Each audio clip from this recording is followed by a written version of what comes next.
বন্ধুরা, আজ ঘরে ছোট্ট ছোট্ট টুকরো কাপড় পরে থাকা কাপড় দিয়ে আমি খুব সুন্দর একটা অর্গানাইজ তৈরি করছি। জিন্সের প্যান্ট দিয়ে আমি আগেই দুটো ভিডিও করেছিলাম, তো সেখান থেকে কিছু ছাট টুকরো ছিল। আজকে ভাবলাম তাই দিয়ে একটা ভিডিও করি। প্রথমে আমি একটা নিয়েছি অস্ত্রের কাপড়ের জন্য আমি শাড়ির কাপড় নিয়েছি, তারপরে একটু ফোম সিট, তারপরে নিয়েছি এরকম একটা টুকরো। মাপটা আমি আর বলছি না, মাপটা যার যেরম থাকবে সে সেরম নিয়ে নেবেন। তারপরে এটাকে লম্বা লম্বা চওড়া চওড়া করে সেলাই দিয়ে নিলাম। সেলাই দিয়ে নেওয়ার পরে এবার যে বাড়তি চারপাশে যে অংশগুলো সেগুলো আমি কেটে ছেটে পরিষ্কার করে নেবো। এরকম দুটো পার্ট তৈরি করে নিয়েছি।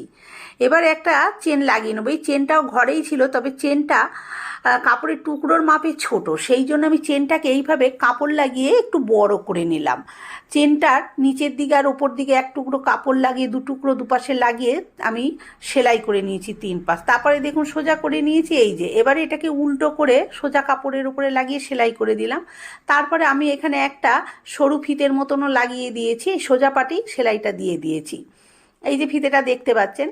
তারপরে উল্টে দিয়ে আবার আমি উপর থেকে টপ স্টিচ দিয়ে দিলাম, দিয়ে আর একটা যে পাট ছিল সেটাকে আবার এই সোজা চেনের পাটে সেই টুকরোটাকে উল্টো করে লাগিয়ে দিলাম। লাগিয়ে দিয়ে আবার এটাকেও টপ স্টিচ দিয়ে দেবো। টপ স্টিচটা কিন্তু অবশ্যই দেবেন, তাহলে কিন্তু এটা খুব সুন্দরভাবে সেট হয়ে যায়। চেন যখন আমরা খুলি তখন কিন্তু ভেতরে কোনো রকম আটকাবে না। এবারে দুটো পাশ খুব ভালো করে মুড়ে নেব। দুটো কাপড়ের টুকরোর এক পাশে জুড়ে নিয়ে মানে এরকমভাবে এটাকে জুড়ে সেলাই করে নেব।